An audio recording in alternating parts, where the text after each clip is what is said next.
लोगोफोर दिनैनि हाबाफारियाव बरायनाय थाबाय बयखौबो। आंना दिनै माने गारिनि थाव पाइपआनो जिबाय आरोना, बेखौनो गोदान लायनो नागिरदों आङो, लगायनो नागिरदों आरोना। नायलांबाय थादो जोबजासिम। नै मोनबायनानै थाव सोबाय इयाव दखानाव, बेनिफ्राय दामाने ओंखारबोबाय आरोना जोङो थांगासिनो नै। लोगो सासे फैफादों आरोना आंजों, लोगोखौ बाइक सालायहोबाय आङो, ओमफ्राय आं गाखोनानै थांगासिनो आरोना। फाइनालि नै दखानाव मोनफैबाय, बेनिफ्राय नै लानो गोनाङा बेनोमोन आरोना, बेखौ लाखांबाय। दानिया न' फारसे फैफिनबाय आरोना, ओमफ्राय बाइकखौ आं सालायबाय थायो। लोगोआ माने एसे इन्ट्रेस्ट जानायनि मेथाइ खनबाय आरोना।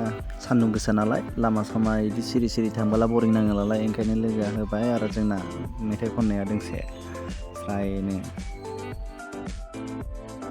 दा नै जायगासिम मोनफैफिनबाय, ओमफ्राय खुलिखांबाय आङो, नैबेनोमोन आरोना, लगायनोसै एबार। गोदानखौ लगायनायनि टार्न आरोना एबार लगायनोसै। लानथिखौबाय आं गेन्जिजों थाबाय एबार, नैखौ लगायबाय।